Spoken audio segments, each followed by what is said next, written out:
For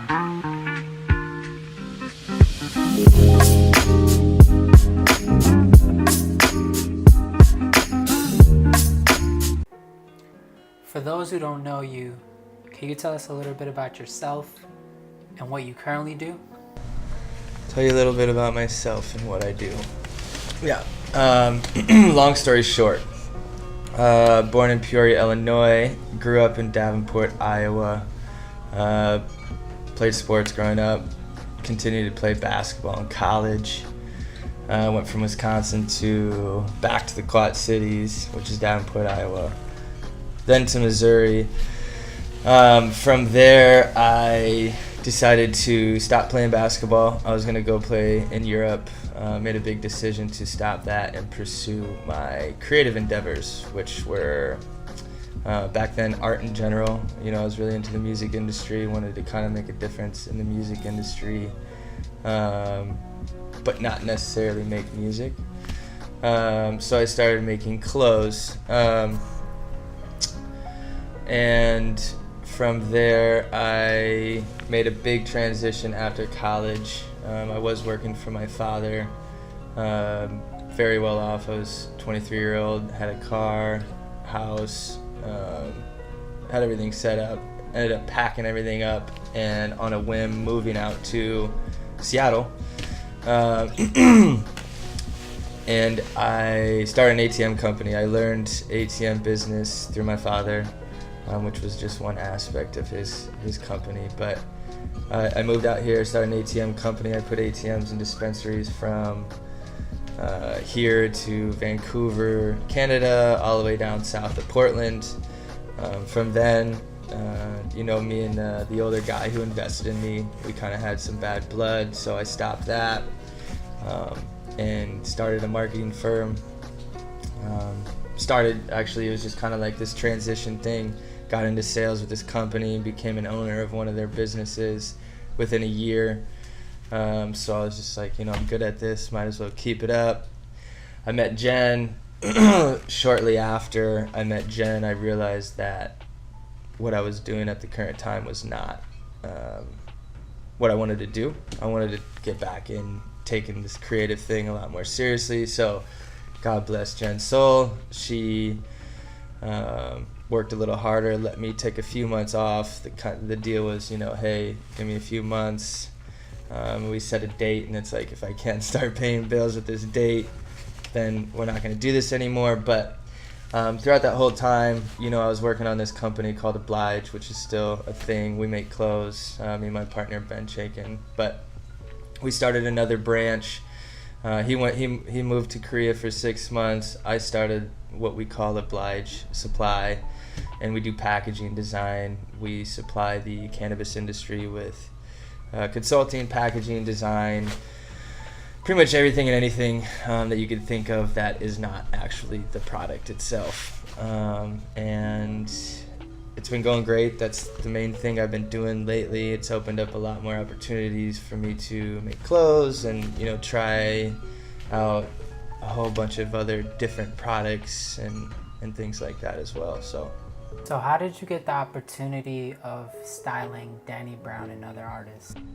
Yeah, the first thing I started doing was trying to connect with artists and then making them, these custom items. And it was goodies at first. I remember when I befriended Danny Brown, I was telling this story to you on the pre-interview, but me and a buddy, my buddy from back home, AK, I credit him a lot for helping me and getting me into all this too. He was my homie who we were making tour merch and everything we could to just be backstage and be with the cool guys and all that stuff. So it was really fun. But I remember through Twitter I hit up Danny and was like, yo, I'm gonna be on Holy Ship, the very first Holy Ship ever. And he hit me back right away. He's like, yo, let's smoke some weed, let's do whatever. And I was like, cool, catch me in the back. And before we even got on the boat, he hit me up on a DM yo, my phone's going out, this is my room, come through.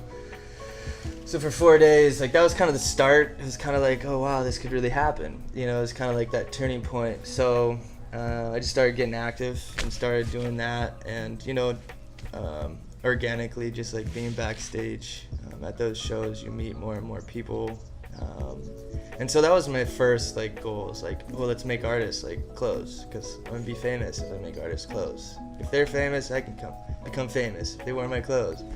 Just being young and dumb kind of thing, but it was fun, you know, and I think that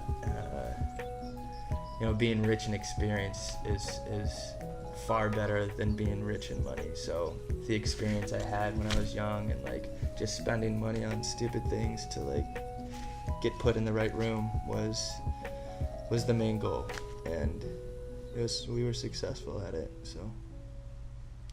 So what motivates you to do what you do? I'm a very competitive person, so when it comes to like motivating me specifically like in the fashion and product industry, I just pay really close attention to what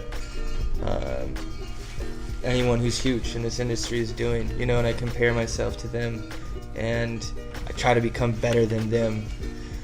And you know, I do credit that a lot to sports, because throughout my years, the one thing that I could say motivated me through my whole life was competition. You know, with basketball, it was like trying to be the best and trying to be the best at whatever I'm doing at that moment. And if it wasn't that, it was teaching myself a new move, or, you know, and vice versa. You know, in the fashion industry now, it's like I'm building my first hat right now, you know, from scratch. It's just a competition thing with myself, trying to get better, as well as trying to be better than anyone else, which it's funny because the fashion industry is very supportive.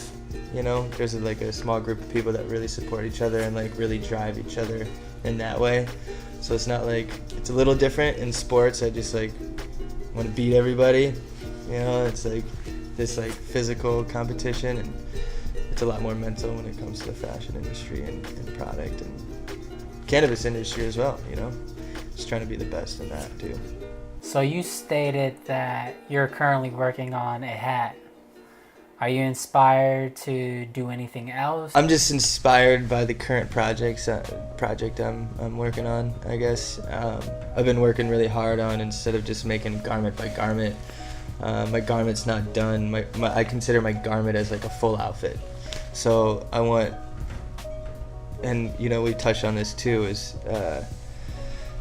my business partner Ben, you know, said that he's gonna blow up my machine if I don't start taking photos and documenting everything I do. So I think it'd be easier for myself to document my products when I have a full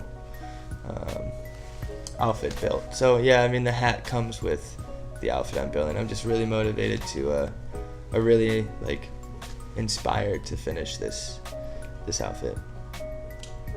What would you like others to take away from your art and design? So a lot of my inspiration when I do design in specific is going after a certain feeling and emotion. So I think people in general, humans in general, have lost this connection with what they wear and how they present themselves in general. You know, I mean, you could date back to like the 1300s, and these people are going to like a clothier and getting their clothes custom made because it's just what you did. And now there's so many people. You go to H&M and buy 10 shirts for $10 or something astronomical. And so like for me, it's just about bringing that feeling back, you know, and it's not just specifically fashion, it's just in everything, you know, bringing the emotion back and like being emotionally connected to like what you're wearing, because it's the number one form of expression for yourself is what you're wearing, because you take it everywhere with you. So to me, it's art. You're wearing art, and even if you're wearing sweatpants, you're still wearing something which is art or was somebody's art before. And so, you know, you're expressing a certain feeling when you walk outside the house in a suit versus when you walk outside in some gum bottom Air Force Ones, you know. So that's what I'm really inspired by, is bringing that emotion back and getting that like one-on-one connection with the customer versus just selling clothes. So do you have a favorite project that you've worked on?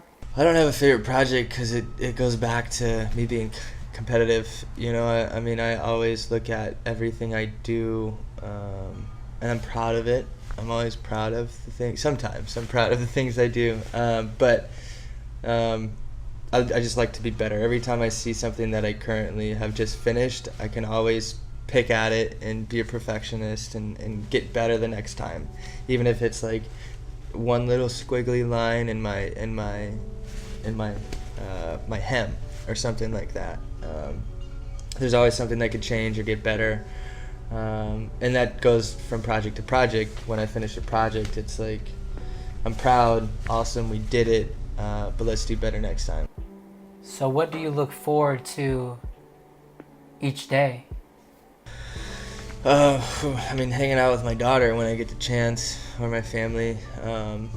But besides that, you know, besides the easy answer, I get most excited when I'm on a project and I'm able to create. You know, when my hands are busy, when I'm under the sewing machine, or when I'm making bags with leather.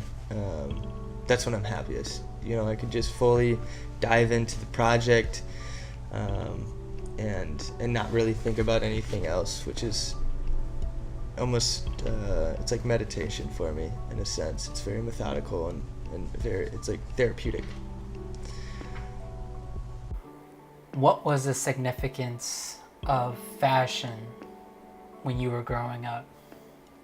I credit a lot to my grandfather, my dad's dad, and my dad's mom, as well as my mom. My mom has always been a very stylish woman. And specifically, I can remember one time where, you know, I had a babysitter who was just, you know, to me, a stylish babysitter. She was a cute babysitter. You know, you always had that babysitter. And I remember her always, like, going and borrowing my mom's clothes. And I was like, oh, that's cool. It's like, you're timeless, you know, and with fashion, you can really be timeless. But on the other side, my grandpa always came out of the house dappered up, you know, and I always kind of looked at him as, I always put him kind of on this pedestal when it came to that. But my grandma was the one who first taught me sewing, or showed me things of sewing, and she was the one who made my scooties. So that just like really kind of influenced me, and on that side too, I have a couple little cousins that are really good at art and sewing, and I have one little one who, you know, made her prom dress and things like that. So it's really fun to see that too. So my grandma had a big influence on more than just me, but some extended family as well. So, do you hope to continue the legacy with your daughter? Well, I mean, show her as much as possible. I don't really believe in, like, forcing her to like things, you know? I mean, she's gonna like what she likes, and I'm gonna support that regardless. But she takes a very strong interest in art in general. Every time we say the word paint, it's like Santa Claus is coming, you know? She's running around the house, strips down to her diaper, and she's ready to paint. So it's really fun to watch. She likes music, she likes dancing, and every time I'm in there now, she's like, oh, you're making clothes. So she's really articulating like what I'm actually doing now versus just like, oh, daddy's working. So that's really fun to see and cool to see, and if it happens, it happens. But I think she'll be around enough to where a lot of that kind of stuff will rub off on her too. Do you have a signature style, or are you more spontaneous when it comes to your work? I'm more project by project because I'm self-taught. I was never taught, like, this is the way you're supposed to sew on a collar. This is the way you're supposed to make a pattern. Most of the times I sketch something on paper, I throw my fabric down, and probably 80% of the time I don't even draw out a pattern. I just cut with scissors. And which, if anyone's watching this who is in the fashion industry, probably is just like not very happy with me right now. But it's just the way I do it. You know, I'll build a couple patterns out if I need to, or I have like some very standard. But every project I approach, to me, is like a different garment, or some way in another a different garment or a piece. So I believe that taking it project by project is the best in doing that, because when I get into a project, a lot of times what's in my head or on the piece of paper changes a little bit or a lot, depending on like how I really like feel while I'm in the project, you know. So to answer your question, there is no real significant way of approaching each project other than head to paper to fabric. What has been the greatest piece of advice given to you? So not pay attention to the masses, which what I was trying to get to. It's very easy to get on social media or just to kind of like look around and see what the masses are doing. And it's easy to kind of like get involved in that. And so like someone told me once, and this is not just career, it's life too, is like, you know, do what you feel is right. As long as it's not hurting anybody and you feel that it's right, then do it, you know, and that's kind of like why I went from a 23-year-old with everything in his pocket to just getting up and moving to Seattle. So I felt like it was the right move for me, creatively and career-wise, and I wanted to start my own empire. You know, I was growing up watching my dad and his empire and like him doing all these things, and like forever it was me looking up to him and wanting to be exactly like my dad. And that didn't necessarily mean that I needed to like do exactly what he was doing. It was just more like, I want to build my empire too, and I think I have the ability to do that, but I won't ever know unless I actually go out and try that. So just kind of make your own lane, you know, create your own lane. And that's the same too. I mean, I got the same kind of advice as a dad, you know, going into like being a dad. I was like, I have no fucking clue what I'm doing, you know. And somebody literally was like, I think it was, we went to one class, never went to another class again, but we went to one class, and the lady was like, just do what feels right. You know, it was just like the same thing in anything in life. Was like, just do what you think feels right. So that really helped me through that chapter in my life too, with her. So what do you believe attributed to your success and growth as an artist? I would say kind of just the same thing as what I was just touching on, is just kind of stay in my lane. You know, it took me a while, you know, in my 20s, I think I created 10 different lanes, and I had no clue who I was. I think a lot of people in their 20s could say that too, but you know, as of recent, I've really like honed in on what my lane is and accepted what it was, and like can see where I'm going now. When before it was just kind of like I would see turnoffs every day, you know, and now when I see a turnoff, it's just kind of like, okay, that's a waste of time. Aside from fashion and design, do you have one lesser known thing that you love to do? Yeah, I mean, play basketball. A lot of people, when I say I hoop, they're like, what? You know, probably because I'm a short white dude. But yeah, I mean, I love to hoop. You know, I personally train. I've kind of been off it for a while, but I was personally training kids anywhere from like 7 to I had a kid I was coaching and personally training who was trying to go Division I, and he was a senior in high school, and trained him. Actually got him on a team in Europe, and then from there he got a D2 scholarship. So there's another success story for you.